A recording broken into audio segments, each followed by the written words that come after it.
Poesia não é o meu forte, mas eu prometo que eu vou me esforçar e fazer o meu melhor.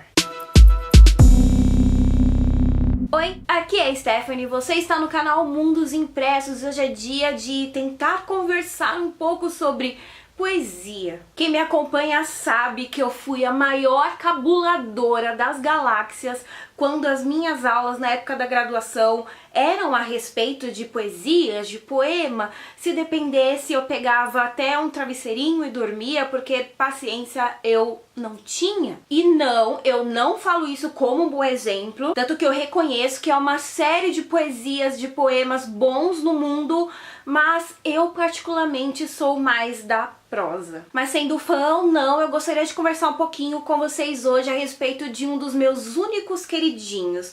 Apesar dos pesares de que, por alguns motivos que eu vou explicar no decorrer do vídeo, nós não vamos ter muita variedade sobre ele com o tempo. Porque eu estou falando de Álvares de Azevedo, também conhecido como o primeiro grande emo brasileiro, que publicou a sua única obra chamada Lira dos 20 Anos, escrita por ele antes de ele morrer de um jeito muito trágico e solitário. Certeza sobre exatamente o que ele morreu nós não temos. O que sabemos de fato é que ele tinha tuberculose e com o tempo precisou fazer uma cirurgia que precedeu o seu óbito. Mas como tudo se trata muito de lendas, de falácias, nós não temos certeza. A única certeza que temos, na verdade, é que ele morreu muito jovem, com apenas 21 anos e de maneira muito solitária. Não que ele não tivesse amigos, ele tinha, até mesmo dentre eles, pessoas que se tornariam famosas com o tempo, que é o caso do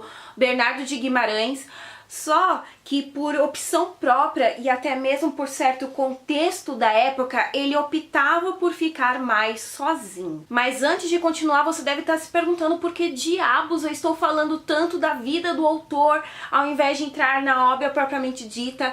E eu juro que isso aqui não é porque eu não manjo muito de poema e não tenho muito o que dizer, mas vocês vão entender. A vida dele está muito interligada ao tudo que ele escreveu, ainda que esse tudo seja pouco. Dessa maneira eu vou te convidar a irmos por partes, voltando no tempo, ainda aqui no Brasil, lá para o início do século XIX. O Rio de Janeiro era o point brasileiro e até aí tudo bem, tudo normal. Só que aqui em São Paulo, ao mesmo tempo, era inaugurada a grande faculdade de Direito, a qual o próprio Álvares de Azevedo veio a estudar com o tempo. Conhecida quase como uma cidade para estudantes, São Paulo tinha a fama de resguardar em si os futuros advogados do país. Só que por baixo dos panos haviam fofocas e murmurinhos que diziam bastante sobre a índole e a moral desses mesmos estudantes. Isso porque nessa mesma época explodiu o que a literatura chama de romantismo. E inspirados pelo Lord Byron, além de muita melancolia e morte, esse período da história ainda nutria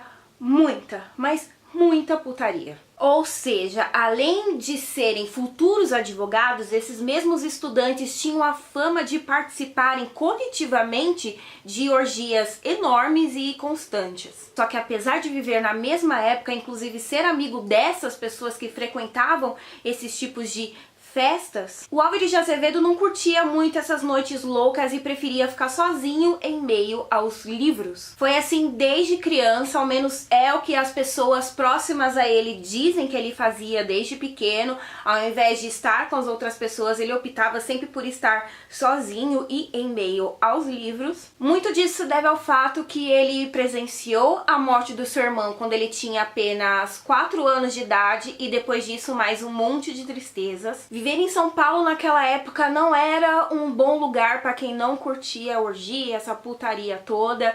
Então, viver nessa época, conhecida como ultra-romantismo, não curtindo muito o grande point do momento, nasceu Lira dos 20 Anos. O livro é dividido em 3 partes e a falta de introdução à terceira parte faz com que muitos estudiosos, e eu também, não que eu seja uma estudiosa da área, mas pelo pouco de conhecimento que eu tenho, eu também acredite que essa terceira parte não foi acrescentada por ele.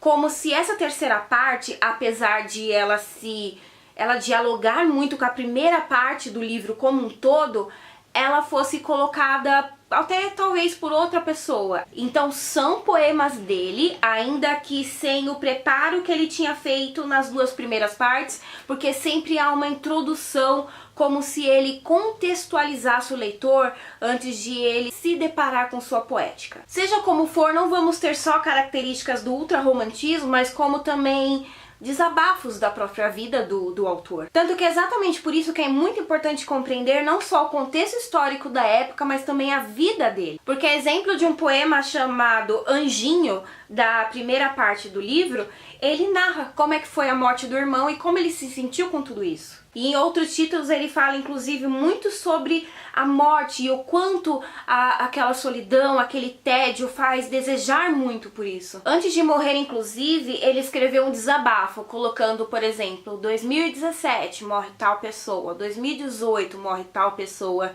e 2019. E o próximo acabou sendo justamente ele, o mesmo autor que escreveu um dos poemas mais lindos que eu já vi na minha vida, que é Se Eu Morresse Amanhã, e realmente acabou morrendo. Quanto às diferenças, se percebe mais dentre as duas primeiras partes do livro. Na primeira ele fala muito sobre a donzela intocável, a melancolia constante e incontrolável, e até mesmo a falta de correspondência por tudo aquilo que ele sentia. Enquanto a segunda parte já tem uma noção mais etérea, mais das coisas concretas, as coisas que ele vivia e via concretamente em seu dia a dia. Inclusive há quem diga que ele é mais irônico nessa segunda parte.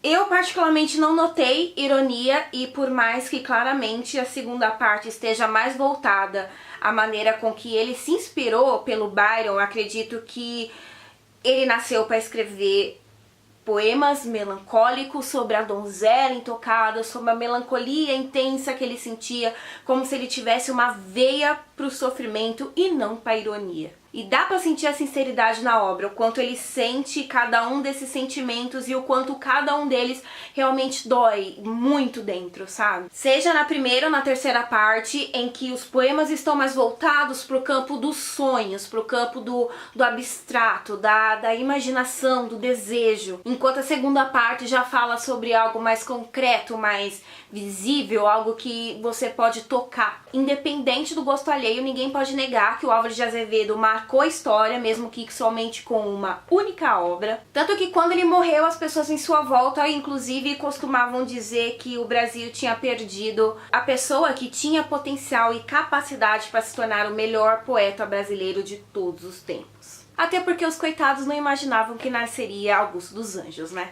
Seja como for, pra mim, Lira dos 20 anos encabeça o ultrarromantismo, não só o ultrarromantismo, mas também o período romântico como um todo, ainda que se distancie de certas características das demais fases. Porque o livro traz essa essência do que era ser romântico no século XIX e literalmente morrer de tristeza, de melancolia, de sofrimento, de amor. Porque em cada um dos poemas você percebe o quanto ele tá sofrendo com tudo, de maneira inclusive a, talvez, né, gente, acabar contribuindo com esse fim tão triste que ele teve. Tanto que, caso vocês tenham ficado curiosos, tenham interesse em ler, vou deixar o link de compra aí embaixo. Lembrando que comprando pelo meu link você ajuda muito este canal a crescer, mas você também consegue me ajudar clicando aí embaixo no gostei, se inscrevendo, compartilhando com seus amigos e não se esqueçam de participar do nosso sorteio, tá bom? Vou deixar o link aí embaixo. Obrigada por assistirem e eu os vejo no próximo vídeo. Tchau, tchau!